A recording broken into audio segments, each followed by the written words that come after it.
lá, boa noite a todos.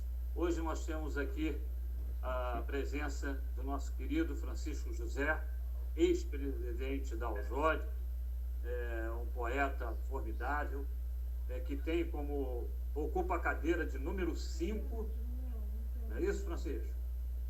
Cadeira de número 5, e tem como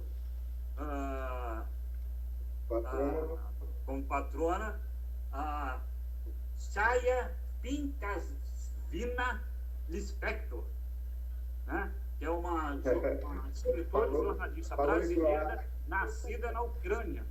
Essa gravação não está funcionando, não. Entendeu? Então, Francisco, você já sabe como é que é o roteiro das nossas apresentações, né? Aquela dinâmica, um apanhado aí da sua vida literária, e depois a gente abre para as perguntas, tá bom? A gravação não está funcionando. Como não está, Ludovino? A gravação não está funcionando.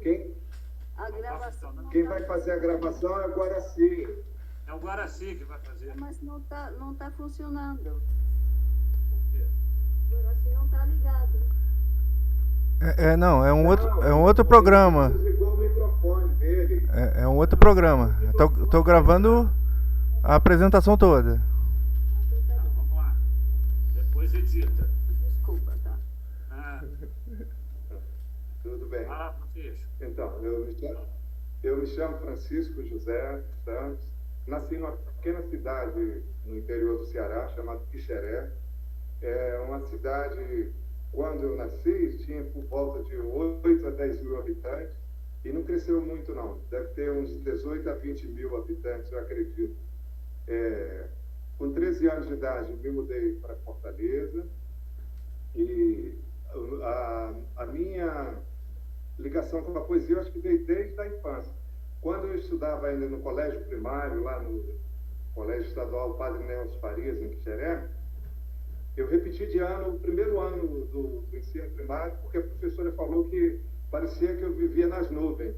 Eu gostava de sentar perto da janela e ficava olhando para o céu. Mesmo passando de ano, ela me reprovou, sugeriu à minha mãe que eu repetisse o ano, porque ela me achava muito aéreo, muito desligado. E daí, aquilo me deixou triste. E aí, a partir daí, eu nunca gostei muito de estudar, de frequentar a escola, mas por obrigação dos pais e tudo, segui, concluí o ensino fundamental. Já o ensino médio, eu tive muita dificuldade, porque fiz prova para a Marinha em 79, estava começando o primeiro ano do ensino médio, né? Que hoje em dia chama ensino médio, que na época era o científico, né? E comecei no mesmo ano lá em Fortaleza, eu mudei 3 vezes de colégio. Comecei de manhã, passei para tarde, passei para a noite e acabei sendo aprovado no concurso da Marinha e desliguei totalmente da escola e fui fazer o curso de formação de fuzileiro naval em Natal. Lá fiquei durante 6 meses, jurei a bandeira, fui transferido para o Rio de Janeiro. E daqui no Rio, aí me apaixonei pela cidade, por tudo, e pela poesia, e na época ainda de grupo jovem, participei de grupo jovem da igreja, e dali começou realmente a minha escrita fluir mais tranquilamente, porque nos grupos jovens a gente se reunia todo sábado, uma freira, uma Flora, foi quem criou o grupo lá, chamado Lecrisco. O Lecrisco queria dizer, levamos Cristo ao seu coração. E daí a gente fazia todo evento, tinha momentos de lazer, momentos de arte, momentos de descontração também, e reflexões e palestras sobre temas atuais da época, né, sobre a juventude, comportamento, essas coisas todas. E no Rio de Janeiro eu concluí o primeiro ano, mas aí não quis continuar os estudos. Fiz um supletivo para eliminar de vez essa parte escolar, que eu nunca gostei de frequentar a escola mesmo, não. A lacuna era... mas aí eu concluí o ensino médio através do supletivo. Você eliminava por matérias. E da forma de estudo que eu mais gostei foi quando eu cursei na Marinha, para fuzileiro naval, fazer o curso Obras e Instalações. A Marinha fez uma parceria com o Senai.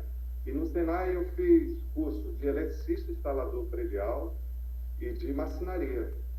Adorei o método de ensino do Senai, que realmente é fantástico. Lá você estuda, é um estudo individualizado. Você estuda, se prepara para executar uma tarefa. Tanto na marcenaria quanto na eletricidade era assim. Você estudava individualmente, quando você se sentia capaz, você ia até o instrutor, fazia a sua avaliação e dali você ia executar a tarefa. Adorei esse método de ensino, para mim até hoje foi o melhor que eu achei ao longo da vida. Mas aí a escrita que eu pulei, na minha infância, aí eu ainda não tinha nem sido alfabetizado, e meu pai comprou era um livretozinho que vinha com um compacto, que era uma história infantil, Bambi. Eu adorei o livro, porque tinha as figuras bonitas, aí eu queria o livro para mim. A minha mãe falou, não, só vou te dar se você souber ler. Eu falei, então a senhora me ensina. Aí minha mãe foi quem me ensinou a ler em casa, mesmo eu já frequentando a escola, jardim de infância, alfabetização, mas foi através da minha mãe que eu aprendi a ler, e a matemática também foi com ela, porque ela reunia todos os filhos e perguntava as operações lá, e quem soubesse, aí só ganhava uma simpatia, mas quem errava, ganhava bolo de palmatória e tudo. Então, no medo, eu estudava bem para saber a matemática. E foi assim que eu desenvolvi o gosto pela leitura, foi a partir daí. E daí, lá na minha cidade, não tinha banca de jornal, não tinha livraria, não tinha nada disso, uma cidade muito, muito precária mesmo na época. Mas tinha pessoas que iam a Fortaleza, o Alimoeiro, que era a cidade vizinha mais próxima, que já tinha banca de jornal, essas coisas, e comprava revistas e tudo. Meu pai, sempre que viajava, também comprava revistas, na época, a Manchete, a Cruzeiro, essas coisas, e jornais da capital. Ele levava e a gente ficava vasculhando e interessado, curioso de ver aquelas coisas todas. E foi através do gibi que despertou mais o interesse pela leitura. Vendo Tio Patinhas, Turma da Mônica, todos esses gibis da época, Recruta Zero, os que tinham acesso, era mais esse aí, Mickey, o Pateta, e daí desenvolvi um gosto pela leitura. Deixa eu te lembrar um, Riquinho,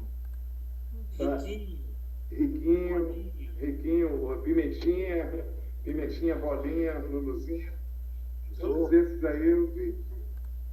Zorro, mas foi mais esses ligados mais ao Disney mesmo.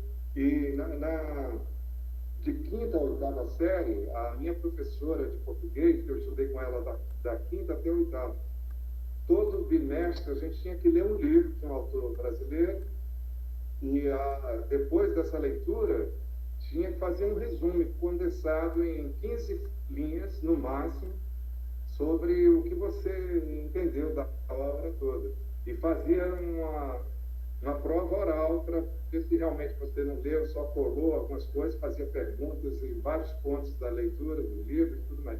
Era o que me salvava, porque eu adorava ler, deitava na rede e ficava lendo os livros de Graciliano Ramos, José de Alencar, Homero Homem, todos esses livros que eram apropriados para a idade mesmo, né? Os Caravelhos do Diabo, A Moreninha, Iracema, o Guarani, Machado de Assis, todos esses grandes autores, eu lia por influência da professora, que exigia, né? Cada bimestre, por ano, a gente tinha que ler 4 livros. E desses livros, no final, tinha que fazer esse resumo.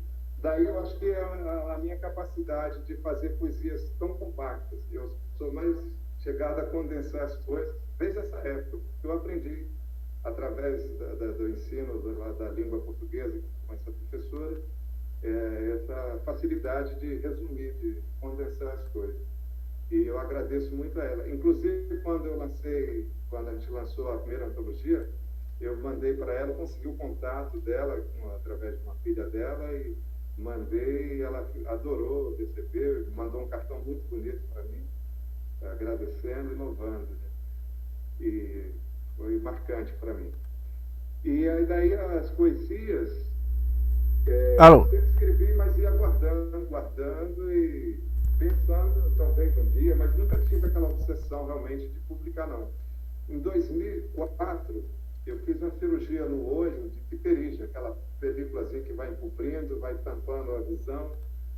E aí, nessa época, surgiu a ideia de escrever um livro sobre o humor da minha vida. Aí eu escrevi, comecei com uma pegada legal de humor, mas depois aí fui misturando o que eu penso com músicas, com dicas das coisas que realmente faziam parte da minha vida, das coisas que realmente eu sempre gostei. E na literatura eu sempre gostei muito dos escritores orientais. Hermann Hesse, Khalil Gibran, para mim são os dois grandes autores que eu sempre li. E nacional foi a Clarice Lispector. Quando eu li Água Viva da Clarice Lispector, aquilo mudou a minha cabeça, mudou a minha forma de perceber o mundo, que eu achei fantástico e até hoje adoro demais ela. Tenho lido muito pouco, tenho lido mais, né, pela internet, porque rapidamente, coisas, pequenas leituras. Em 2008, o Demaci, que era membro da academia, me apresentou o site Recanto das Letras, que é um site só de escritores. Lá você pode fazer o seu site, sua página, tanto gratuita como paga. E aí eu passei a gostar muito e depois aí não me preocupei mais em publicar, editar um livro, porque lá eu me sinto bem, recebo os comentários, as visitas de outros autores. Está muito interessante. Eu já estou há 15 anos nesse site, eu acho muito legal. Pode falar, Edmilson. Oi. Francisco, então a escolha da sua cadeira e do patrono, né? Do patrono, foi por afetividade. A Clarice Lispector. Afetividade. Eu queria te colocar na pesquisa que a gente faz aqui no Google, né, até para formular as perguntas, tem a frase mais famosa de Clarice Lispector, diz o seguinte: não muda nada, escrevo sem esperança de que alguma coisa que eu escreva possa mudar o que quer que seja, não muda nada. Você concorda com isso? Você acha mesmo que o que você escreve não muda nada, não alcança ninguém, não modifica a vida de pessoas? Porque pela tua história, né, você está comentando totalmente inverso, que a influência da literatura na sua vida que, né, te ajudou bastante.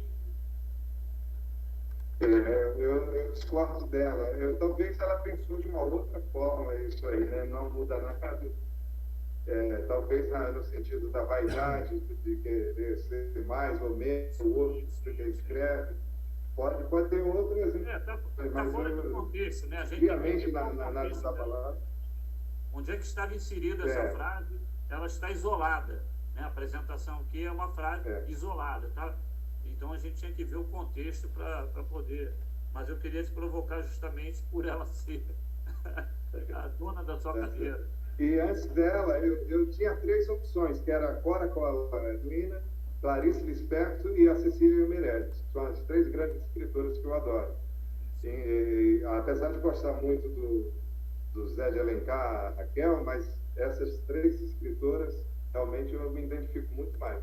Mas aí, deixei que as mulheres escolhessem, aí a Lúcia escolheu a Cora Coralina, a outra escolheu a Clarice, a Dona Zerlina, e aí eu falei, não, Clarice está muito bem representada, que eu adoro. Para mim, o livro mais mágico dela é realmente esse, Água Viva, que é fantástico. Ela, 1973. Tem uma velocidade de que... Oi? O livro é de 1973, só para registrar. Agora, você quer falar? Pode falar. O Francisco, uma curiosidade minha já de alguns anos. Por que seu apelido lá no Recanto das Letras é Tio Dé? Esse Tio Dé é de infância. Meus pais tiveram 11 filhos. Dos 11, eles muito católicos, né? São filhos de Maria, da congregação da Igreja Católica. Eles fizeram uma promessa que todos os filhos homens seriam José e todas as mulheres Maria. E daí, quando chegou a minha vez, a minha mãe não gostou desse José antes do Francisco, porque ela me colocou o nome Francisco, me consagrando a São Francisco, porque ela achou que a gravidez estava complicada, ela achava que ela nem ia conseguir ter, que ela ia morrer antes, aquela coisa toda, aí me consagrou a São Francisco. E daí uma irmã minha, que ela acha que foi ela que botou esse apelido, não conseguia chamar meu nome Francisco José, e daí saiu o tio Zé. E daí esse apelido, da minha família, todo mundo só me chama tio Zé. Uma época, na adolescência, quando estava no dia acabar com esse apelido, não consegui. E no Recanto das Letras, você tem que criar um nome lá que ninguém tenha, né? Aí eu me lembrei do apelidinho, mas falei, vai ser esse mesmo. Resgatou o apelido que já... Que, no final das contas... Muito bom. Os professores me chamavam pelo nome, tio Zé. Porque, como a cidade era muito pequena, todo mundo se conhecia e chamava do apelido mesmo. Legal, poxa, legal. Na verdade, tem que agradecer a sua irmã, que ela te deu um nome artístico. Ela acha que é ela. Eu não tenho certeza se foi ela, se foi a outra mais nova, mas ela disse que foi ela. Então, como ela é mais velha, acredito que possa ser realmente, né? Paulo. E agora eu comecei a deslanchar, a escrever poesia mesmo, foi a partir dos 15 anos, quando eu comecei a participar do grupo de jovem. Inclusive naquela casa de José de Alencar, eu fiz várias poesias lá, participando de eventos e tudo mais. E depois é que você pega o jeito, eu já andava com uma pochetezinha, com um bloquinho, caneta, que não tinha a facilidade hoje em dia do celular, de gravador, então era coisa rara, não tinha nem recursos para isso. Aí era nos bloquinhos. Aí fui guardando, e muitas das minhas poesias na época, eu até memorizava, porque eu já ficava imaginando, repetindo, para não esquecer quando não tinha papel. Ficava repetindo até memorizar. E como eu sempre gostei de música, letras de música, eu ouvia o Edinardo, então eu repetia várias vezes até gravar a letra da música todinha. A melodia, a letra. Eu gosto de cantar também, né? Então, isso me facilitou bastante para memorizar as poesias. O Paulo quer falar. Pode falar, Paulo. Para mim está sendo um prazer estar te ouvindo, conhecendo a tua história. Eu vou fazer duas perguntas, duas ou três. Pode fazer. Primeiro, como é que foi, como se deu a sua chegada em Partido Alferes, como você conheceu o Partido Alferes, como é que foi esse encontro? Eu sempre tenho essa curiosidade das pessoas de fora, como conheceram o Partido Alferes. Normalmente eu sempre faço essa pergunta. A segunda, eu percebo na conversa com as pessoas que nós estamos tendo, e com você está sendo igual, que de alguma forma, alguma influência, quando nós somos ali na nossa formação, ainda novos, ou ali na pré-adolescência, alguém influenciou para que você passe a gostar de ler, escrever. Eu pude perceber que você tem a sua mãe, que te influenciou bastante, pelo que eu percebi, uma professora sua que te fazia ler livros a cada bimestre, fazia resumo, e também esse grupo de pessoas da igreja que também te ajudaram de alguma forma a desenvolver isso em você. Então eu percebo que na vida a gente tem algumas marcas, a gente traz algumas marcas de algumas pessoas que nos influenciaram para a literatura ou para qual caminho a gente seguir, né? Ou qual marcas eles deixaram em nossas vidas. Foram essas três pessoas, ou mesmo tem alguém mais específico que te influenciou na leitura, na escrita, principalmente na escrita da poesia? Eu vou falar. Primeiro, para vir para a Partido Alferes, o que me levou, em 1990, uma sobrinha da minha ex-esposa, já falecida, Consuelo, o esposo dela comprou uma casa bem no centro de Patia, ali na rua Comandante Bandeira de Melo, que é Goiabal, né? E dali a gente foi passar um final de semana lá. E a minha esposa já tinha um lote que ela tinha comprado em Palmares em 1959, que eu ainda não era nem nascida. Ela comprou um lote lá. Aí a gente falou, já que a gente está aqui em Pati, vamos lá para conhecer. Quando a gente saiu de Pati, pegou a estrada para Palmares, eu falei para ela, aqui é um lugar que eu gostaria de morar. Eu vi aquela mata, aquele caminho tão bonito que é a estrada de Pati Palmares, né? E aí daí, passados 3 anos, a gente vendeu o apartamento que a gente tinha lá na Tijuca, na avenida, de frente para a Avenida Maracanã, na rua Visconde de Itamaraty, pertinho da Praça Vanhagem, lá na Tijuca. Conheço. A gente vendeu lá e comprou uma casa que, quando a gente comprou, era do Huguinho, que era atual vice-prefeito na época lá. Ele tinha separado, primeiro casamento, aí juntou de novo com a outra mulher, que era até filha do Juca, a Silvana, né? E foi morar lá em Palmares. E aí ele parece que comprou outra casa, não sei aonde, e vendeu lá pra gente. A gente comprou aquela casa lá. Aí eu adorei. Aí quando eu tenho até uma poesia na primeira antologia que eu falo de Palmares e tudo. E aí foi essa a minha ligação com Palmares. Quando eu fui, realmente, a primeira vez, fiquei apaixonado. E morei 28 anos lá. Saí porque fiquei viúvo, casei de novo, a esposa gostou, mas senti a presença da falecida lá e achei melhor mudar de lugar. E também veio a pandemia em 2020, ela se sentiu muito longe dos pais dela e quis vir para cá. Eu falei, eu sou livre, não tenho filho, não tenho ninguém que me prenda, já estou longe da minha família já há 40 anos, né? 42 anos que eu saí do Ceará, 79, 44 anos já, na verdade, que eu já estou fora da minha terra lá. Aí eu vim morar para aqui e estou gostando muito de Minas também.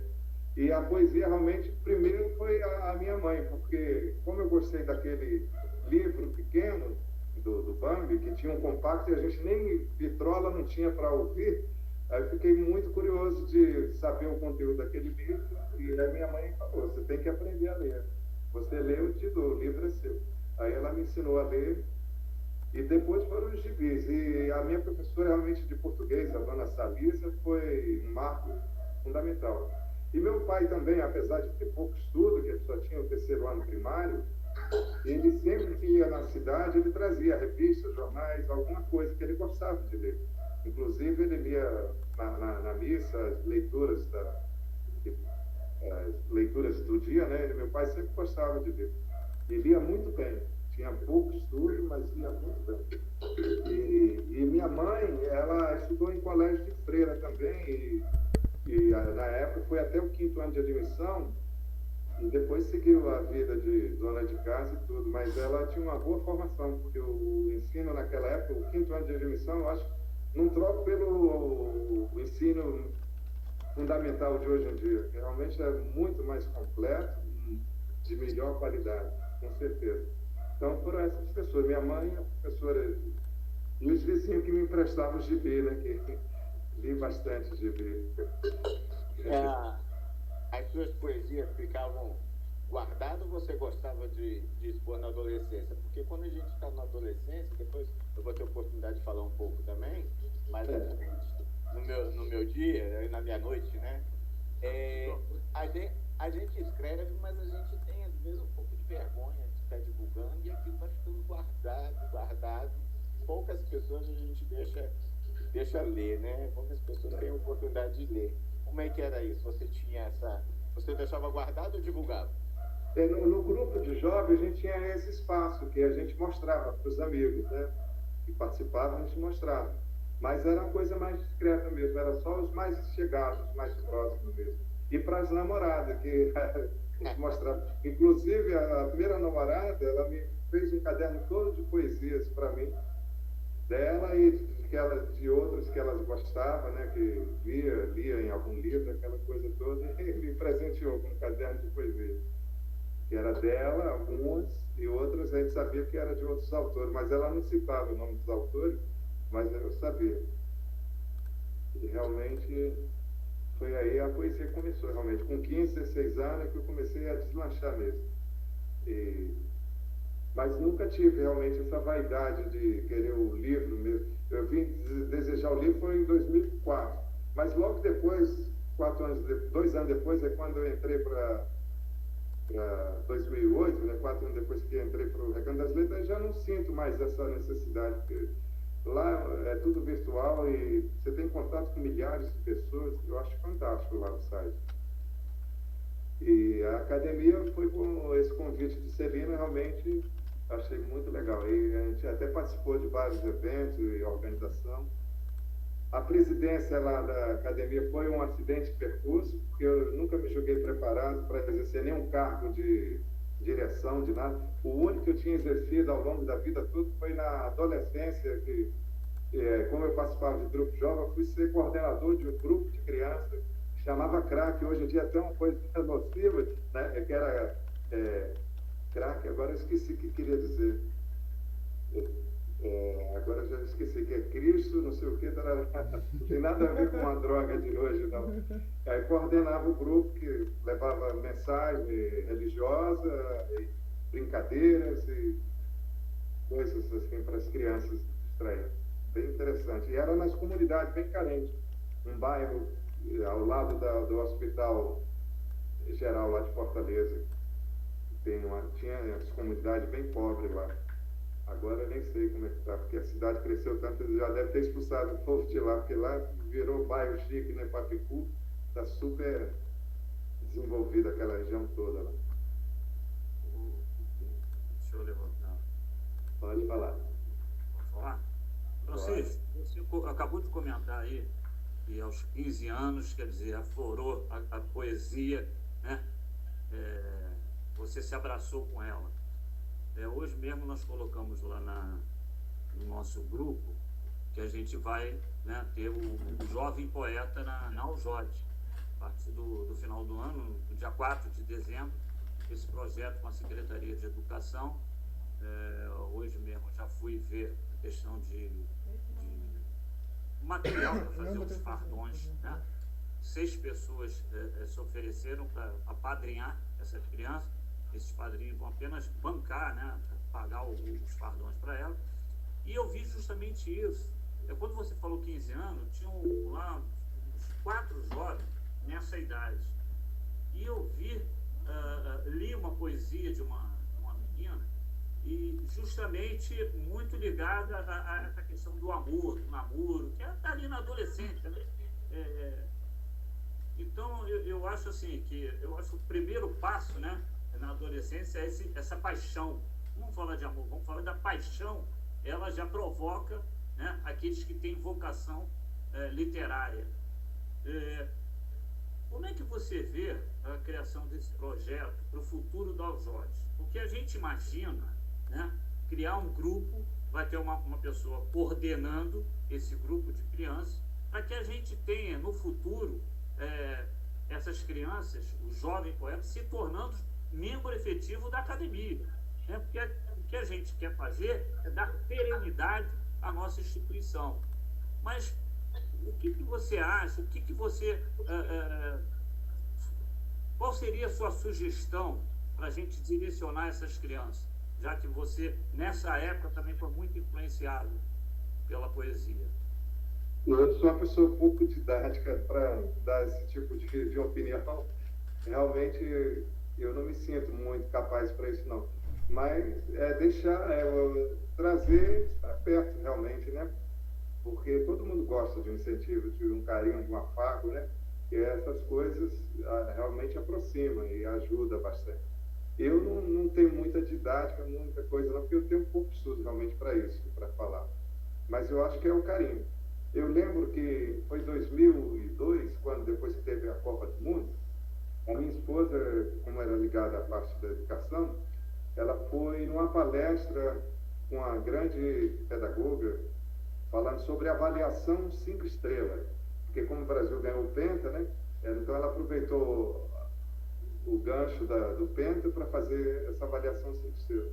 E nela eu aprendi o seguinte, que primeiro, antes de qualquer crítica, você elogia e depois você vai fundamentando toda a coisa para orientar. Porque se já chegar com a crítica sem dar uma preparação, uma coisa, você já expulsa, já isola, né? Então, acho que primeiro é dar o aconchego, o carinho e elogiar o que é bom, realmente, de um jeito sutil, vai... O jeitinho, a diplomacia mineira que eu estou aprendendo, a Lília até reclama muito, poxa, mas você é muito seca, é muito duro, é grosso, é bruto. Eu falei, é a minha natureza, o carioca é muito assim, de falar o que pensa, não fica fazendo essa diplomacia tão mineira, que o mineiro até para xingar é pouco. Não sei se vocês viram que eu botei, compartilhei no grupo, 10 xingamentos mineiros.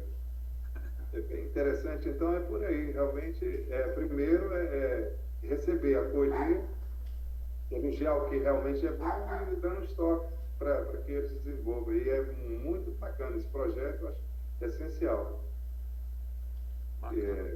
E como o nosso grupo tem pedagogos, né, tem pessoas capazes, que agora começou a arrancar trovada aqui. Deu para ouvir. Deu para ouvir? Eu achei que era algum cachorro que estava... Não, é trovada mesmo. E aqui onde eu estou é o porão da casa do meu sogro. Meu sogro mora em cima, eu estou embaixo. Sobe a escada aqui, então tudo de vidro, aí o vidro aqui tremeu. Mas vai dar para ir, enquanto tiver internet. Não, beleza. O projeto eu acho maravilhoso, eu acho fantástico. Eu não tenho didática para orientar melhor nem nada, mas eu só vejo por aí. Avaliar bem, carinhosamente, e daí dar um incentivo para fazer as avaliações precisas, né, para desenvolver.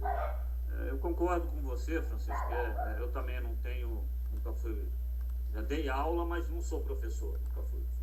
Fiz palestra, mas nunca fui. Nós temos pessoas qualificadas, né? Nesse sentido. Mas eu acho que a gente tem que ouvir todos, entendeu? Com certeza. Porque são experiências, são olhares diferentes. Senão, se eu perguntar 3, 4 professores, eles vão ter uma linha de pensamento mais ou menos dentro de um equilíbrio. Uma formação, Então, a gente precisa ter os pontos fora da curva e pode, né, surgir uma boa ideia, acrescentar. Eu estou muito, assim, feliz, né, com isso tudo, porque eu acho que as crianças vão até nos renovar. Com certeza. Paulo, por favor. Eu queria também falar sobre esse tema que você levantou, Edmilson. Eu acho o projeto maravilhoso. E, como eu falei no meu comentário, tem pessoas que marcam a nossa vida, ou tem instituições também que podem marcar a nossa vida, o nosso futuro. E a Aljod pode estar marcando de uma forma muito positiva a vida desses jovens, mostrando eles horizontes que às vezes nem passa na mente deles. Tem pessoas que nos influenciam negativo, mas tem pessoas e a Aljod aí pode influenciar de uma forma muito positiva. Eu tive a oportunidade alguns anos atrás de fazer um MBA na Fundação Getúlio Vargas, e a primeira aula foi sobre gestões de pessoas, e a professora mandou a gente ir na frente, pedindo para que a gente nos apresentasse e falasse de alguma coisa que nós teríamos feito na nossa vida, tanto profissional como nossa vida secular, o que fosse, que realmente teve impacto. E que Falta 1 minuto para acabar. Oi? Falta 1 minuto para acabar o tempo aqui do... Tá, Liga e volta. Falar com o Guaraci. Vou pedir. Guaraci, renova lá, manda lá o link, por favor. Tá ok, já tô fazendo. A gente sai, né? Vai cair, aí a gente vai lá. Tá. Conclui aí, Paulo. Pode concluir. Já caiu. Vamos lá, vou pegar lá o outro link. Não, ele não caiu não. Saiu já tá aguardando pra fazer a pergunta na próxima conexão. Tá bom? Tá bom. Tá bom. Mantém direto, não precisa reconectar. Não, tem que sair dessa pra entrar na outra. Tá, ok.